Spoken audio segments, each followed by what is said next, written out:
So, we're going to try this. I am going to discuss with you this morning on my drive into my full-time job, and you'll see how many turns and stuff this takes. This is not the straightaway part. I mean, this is craziness.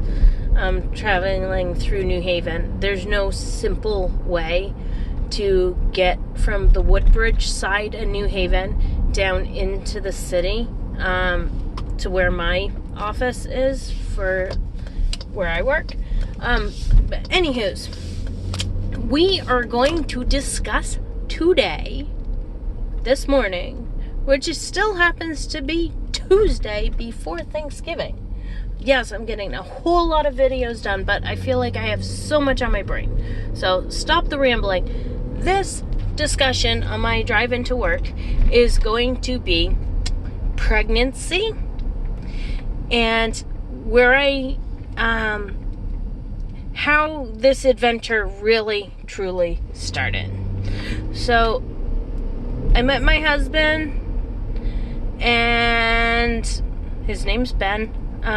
Met my husband, and we had our first baby, and I had always, like, since I was, like, 18, which is too early to think about this stuff, I always wanted to have an at-home water birth. I didn't want to do the whole hospital thing. Now, believe me, I am totally the person that goes to the hospital. I see a regular doctor, all this 9 yards, but I just always wanted a water birth. I thought it would be the best way for a kid to come into the world, is to transition from being in a nice, warm, compact compartment to a little bit of a more free environment without going straight into air. So, that being said, I seeked out a midwife down here, and she happens to be the best midwife, fully highly rated. Got her name like years ago when I was like late 20s. I got her name, and anywho's, she's been in the business for a long time. But anywho's, I really wanted this water birth, and I saw a midwife, and I thought this is going to be what I was going to do. I was going to have a baby in a whirlpool in my living room, and at the last couple of, way in like the third trimester, we found out I had gestational diabetes, and that I was doing some gestational hypertension. So my layman's terms, my blood pressure kept going up and up and up. So you take the two of those together, and my midwife risked me out. So she was like, "Nope, you're too much of a high risk." And she goes, I don't see that there's going to be any problems with your birth and giving birth at home and doing all this. However, she goes, you've risked out of at-home midwifery. So she gave me a couple names of OBs.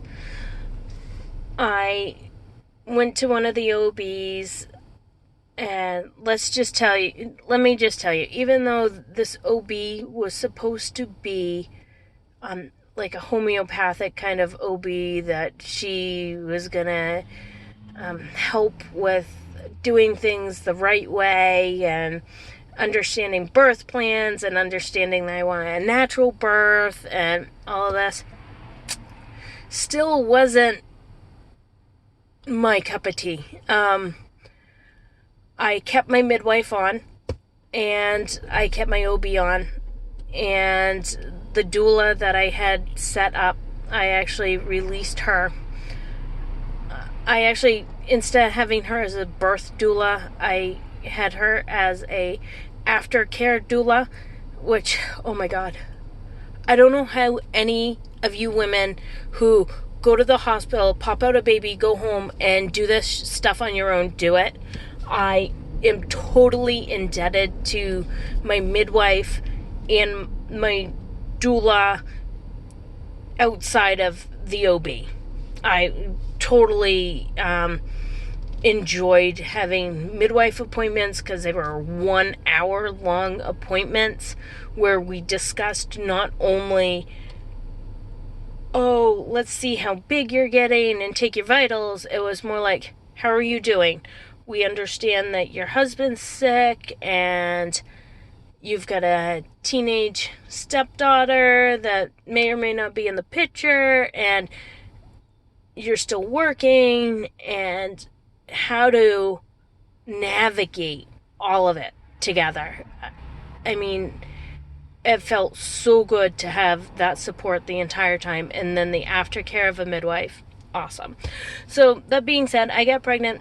My daughter, we chose not to know the sex of the baby, and of course everyone slipped and was like, oh, she's gonna be so great. And I'm like, we don't know it's supposed to be a she or a he, where we asked you not to tell us.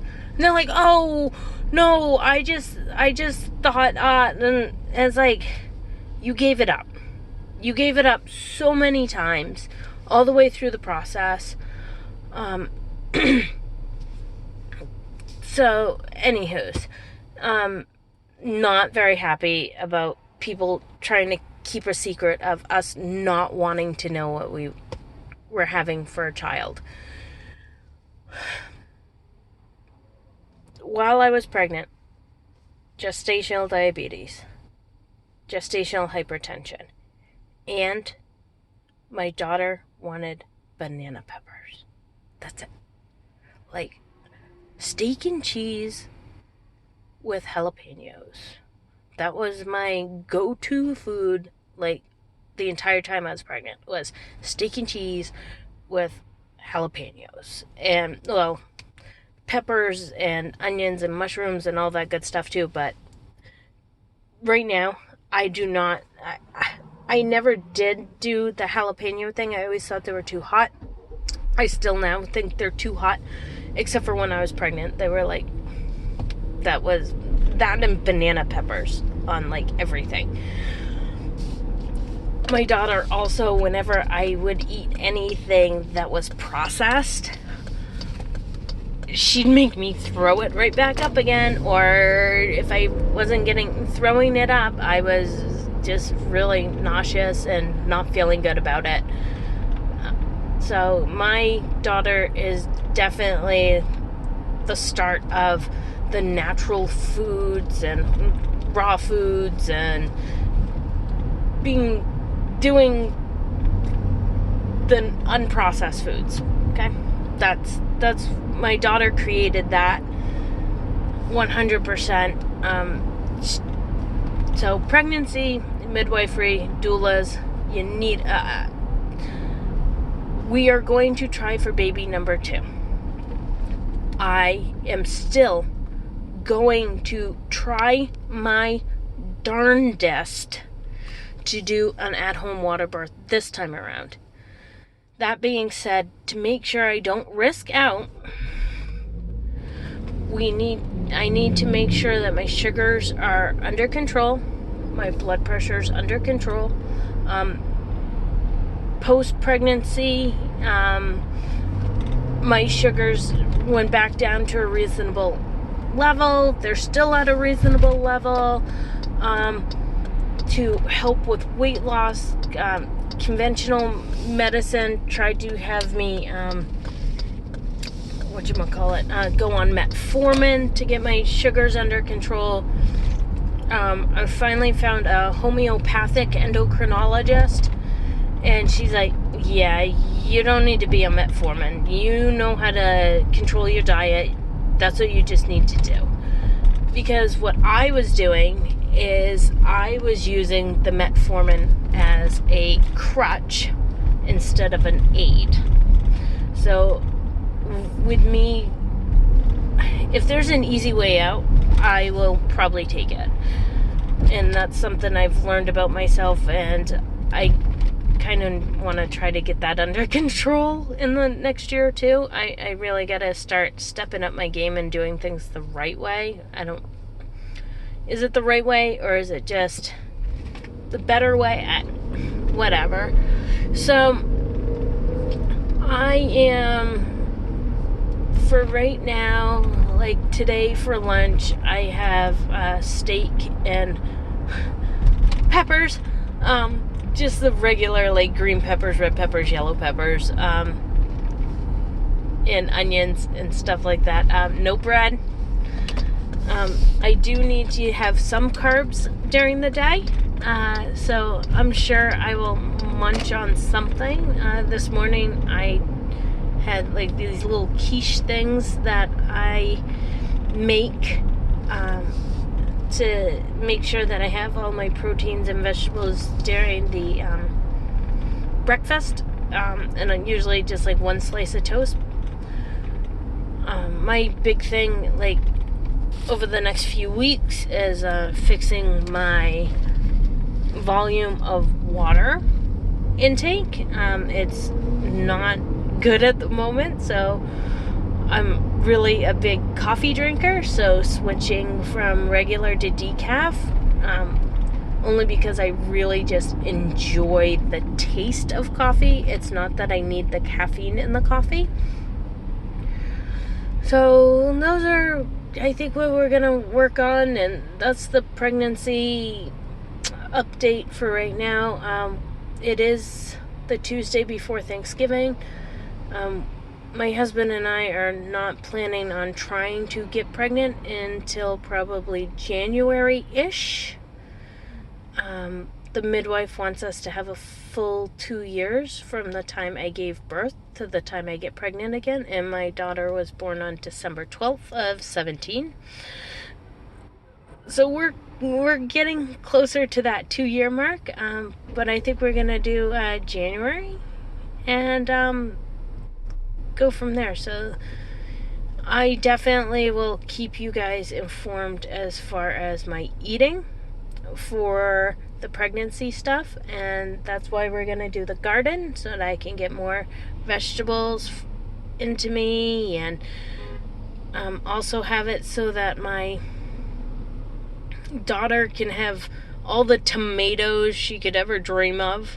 My daughter eats tomatoes like they're candy. She doesn't know what candy is yet. So, I guess that's it for right now. Have a great day. Bye.